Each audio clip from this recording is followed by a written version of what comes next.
नमस्कार साथियों, आज के अपने इस सेशन में बात करेंगे चतुर्थ श्रेणी के और बीएसटीसी पीटीटी के इंपॉर्टेंट प्रश्नों की। प्यारे साथियों 25 प्रश्न है अपने, और ऐसे प्रश्न है जो बार बार एग्जामों में पूछे जाते हैं और अब की बार भी इन प्रश्नों की आने की संभावना है। तो साथियों बहुत ही शानदार प्रश्न रहने वाले हैं। आप सपोर्ट नहीं करते, वरना हम जो है आपको बहुत ही शानदार प्रश्न प्रोवाइड करते हैं, लेकिन कोई बात नहीं है। प्यारे साथियों सभी से रिक्वेस्ट है अपने इस सेशन में अंत तक जरूर बने रहना। आपको कई प्रश्नों का जो है फायदा होने वाला है, एजीटीज एग्जाम में आपको हूबहू देखने को मिलेंगे। प्यारे साथियों चलते हैं अपने पहले प्रश्न की ओर। आज का अपना पहला प्रश्न है बिल्कुल स्क्रीन पर आप लोगों के सामने, आप देख सकते हैं। आज का अपना पहला प्रश्न है, राजस्थान का सबसे बड़ा किला कौन सा है। साथियों बहुत ही शानदार प्रश्न है, बिल्कुल इनको जो है प्रत्येक प्रश्नों को नोट डाउन जरूर कर लेना। प्रत्येक प्रश्न लेवल के रहने वाले हैं साथियों, बार बार बोल रहा हूं, इनको नोट डाउन जरूर कर लेना। राजस्थान का सबसे बड़ा किला कौन सा है। बिल्कुल पहला कुंभलगढ़ का, चित्तौड़गढ़ का, जैसलमेर का, रणथंभौर का। प्यारे साथियों इसमें बी अपना करेक्ट हो जाएगा। बिल्कुल इसमें जो है दे रखा है ऑप्शन बी, हमने जो है एडवांस में पहले ही लिख दिया था। इसमें चित्तौड़गढ़ का किला जो है राजस्थान का सबसे बड़ा किला माना जाता है। और इसमें बात करते हैं, चित्तौड़ का किला भारत का सबसे बड़ा किला है जो 700 एकड़ में फैला हुआ है। यह किला मेवाड़ के राजपूतों की वीरता और बलिदान का प्रतीक है। यह यूनेस्को विश्व धरोहर स्थल में भी जो है शामिल है। और अपना अगला प्रश्न है, राजस्थान में कामधेनु योजना का उद्देश्य क्या है। बहुत ही शानदार प्रश्न है प्यारे साथियों। राजस्थान में जो है कामधेनु योजना का उद्देश्य क्या है। कृषि विकास, दुग्ध उत्पादन बढ़ाना, महिला सशक्तिकरण, जल संरक्षण।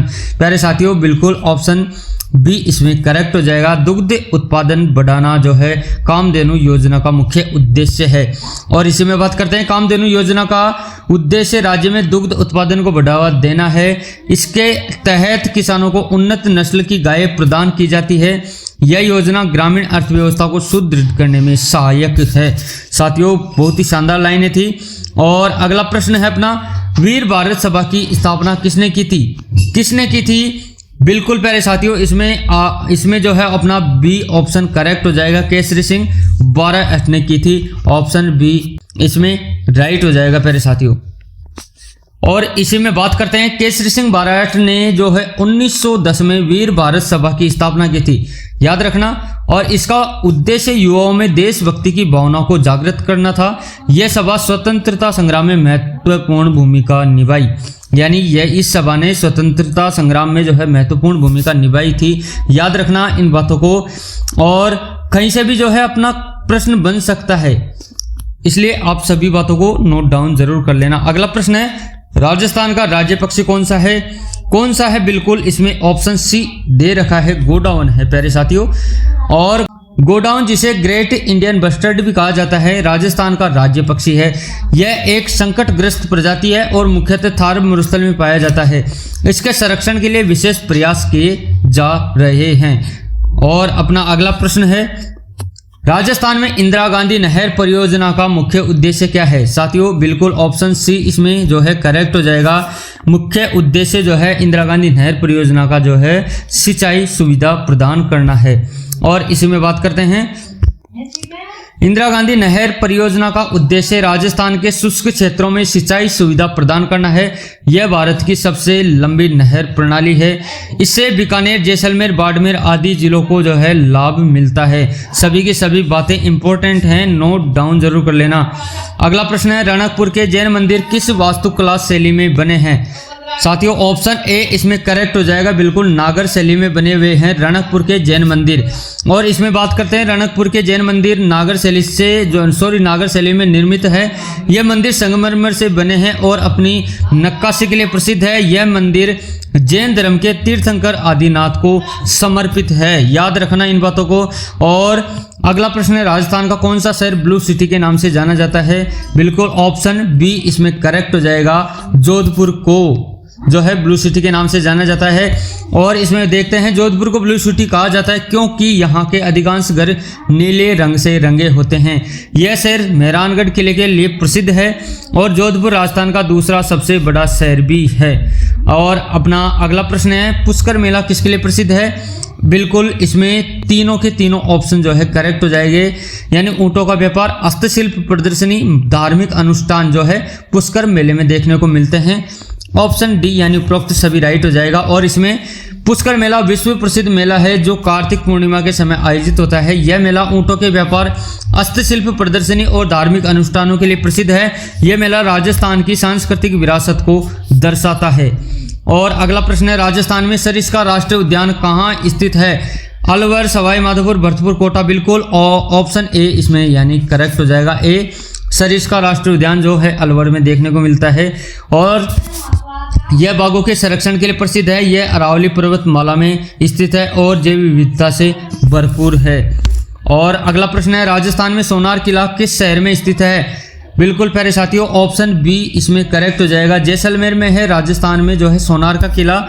और इसमें बात करते हैं इसे स्वर्ण किला भी कहा जाता है। किसे? सोनार के किले को, यानी कि जैसलमेर में स्थित जो किला है सोनार का उसे स्वर्ण किला भी कहा जाता है। यह किला पीले बलुआ पत्थर से बना है और जो सूर्य की रोशनी में सुनहरा दिखाई पड़ता है। यह किला राजस्थान के प्रमुख पर्यटन स्थलों में से एक माना जाता है।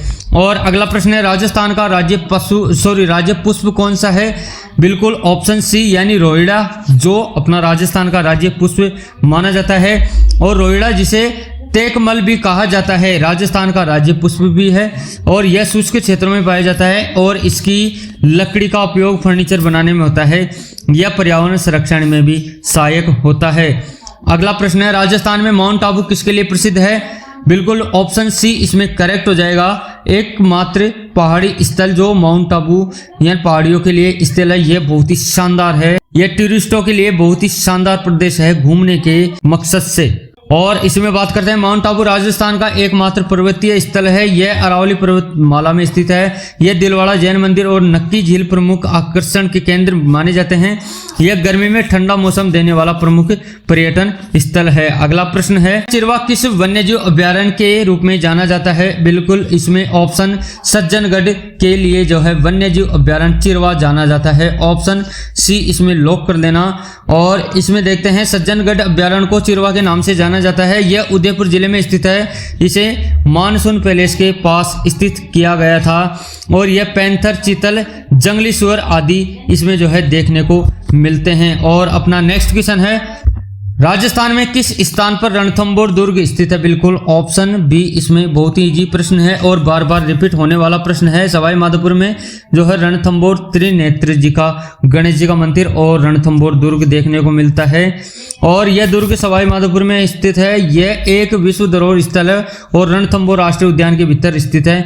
यह दुर्ग प्राचीन स्थापत्य कला का सुंदर उदाहरण है। और अगला प्रश्न है राजस्थान का कौन सा जिला रबी की फसल में प्रमुख है? बिल्कुल ऑप्शन ए श्री गंगानगर। धान के कटोरे के नाम से भी जो है श्री गंगानगर को जाना जाता है। और इसमें बात करते हैं अन्न भंडार भी यानी जो है श्री गंगानगर में देखने को मिलते हैं और यहाँ मुख्यतः गेहूं, सरसों और चना जैसी रबी की फसलें उगाई जाती है। यह इंदिरा गांधी नहर के कारण सिंचित क्षेत्र है। अगले प्रश्न की बात करते हैं गागरोन किला किस नदी के संगम पर स्थित है? बिल्कुल ऑप्शन सी इसमें आवा और काली सिंध नदी के संगम पर जो है गागरोन का किला जो है स्थित है। ऑप्शन सी इसमें करेक्ट हो जाएगा। इसमें बात करते हैं गागरोन का किला झालावाड़ में स्थित है। यह एकमात्र जल दुर्ग है जो 3 ओर से जल से घिरा हुआ है। यह यूनेस्को की विश्व धरोहर सूची में भी शामिल है। नेक्स्ट क्वेश्चन है राजस्थान में ठठेरा शिल्प किस नगर से जुड़ा हुआ है? इसमें ऑप्शन सी अलवर से जुड़ा हुआ है। ऑप्शन सी जो ये प्रश्न साथियों बार बार एग्जाम में पूछा गया है और इसको जो है नोट डाउन जरूर कर लेना, संभावना है आने की। और इसमें बात करते हैं ठठेरा शिल्प धातु बर्तन बनाने की पारंपरिक कला है।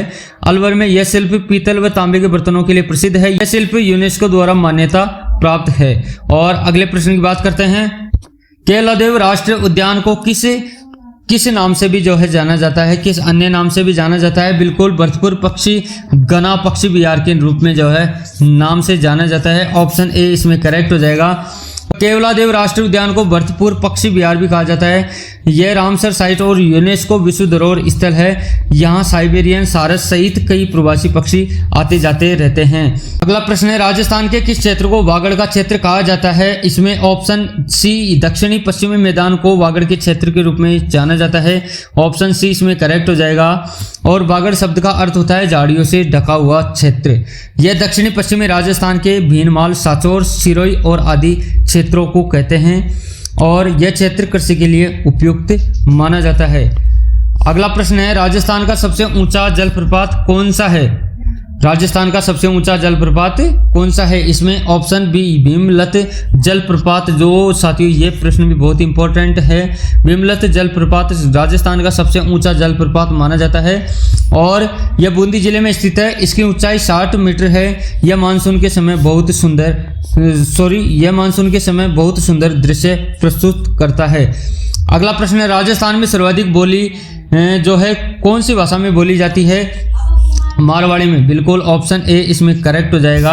और इसमें बात करते हैं मारवाड़ी राजस्थान की सबसे अधिक बोली जाने वाली भाषा है। यह मुख्य रूप से जोधपुर, नागौर, बीकानेर क्षेत्रों में बोली जाती है। यह राजस्थानी भाषा की एक प्रमुख उपभाषा है। और नेक्स्ट क्वेश्चन है, तेजा दशमी किस लोक देवता से संबंधित है? तेजा जी को है। बिल्कुल ऑप्शन सी इसमें करेक्ट हो जाएगा। और इसमें बात करते हैं, वीर राजपूत योद्धा थे कौन? तेजा जी, जिन्हें नागों का देवता माना जाता है। तेजा दशमी भाद्रपद शुक्ल दशमी को मनाई जाती है और ग्रामीण क्षेत्रों में यह पर्व बड़े श्रद्धा से मनाया जाता है। और अगला प्रश्न है, बोलियों का महाकुंभ किसे कहा जाता है? इसमें डेजर्ट फेस्टिवल। ऑप्शन सी इसमें करेक्ट हो जाएगा साथियों। डेजर्ट फेस्टिवल जैसलमेर में हर वर्ष आयोजित होता है। यहाँ परंपरागत लोकगीत, नृत्य, खेल और प्रतियोगिताएं होती है। इसे बोलियों का महाकुंभ कहा जाता है क्योंकि यहाँ विविध भाषाओं का जो है संगम देखने को मिलता है। और अपना अगला प्रश्न है, कंचनाराम किस विद्रोह से जुड़े हुए थे? बिल्कुल चूली विद्रोह से जुड़े हुए थे। ऑप्शन ए इसमें करेक्ट हो जाएगा। इसमें बात करते हैं, कंचनाराम नागौर जिले में चूली विद्रोह से जुड़े हुए प्रमुख नेता थे और यह विद्रोह जमींदार प्रथा और अत्याचार के खिलाफ हुआ था। और कंचनाराम ने ग्रामीणों को संगठित कर आंदोलन चलाया था। और आज का अपना अंतिम प्रश्न है, राजस्थान की प्राचीनतम सभ्यता कौन सी मानी जाती है? ऑप्शन ए इसमें करेक्ट हो जाएगा। कालीबंगा सभ्यता को राजस्थान की प्राचीन सभ्यता माना जाता है और यह हनुमानगढ़ जिले में स्थित है। यह सिंधु घाटी सभ्यता की एक प्रमुख स्थल रही है। यहाँ से खुदाई के पुरातन नगर नियोजन, अग्निकुंड और कृषि के प्रमाण देखने को मिले हैं। साथियों सारे के सारे इंपॉर्टेंट प्रश्न थे।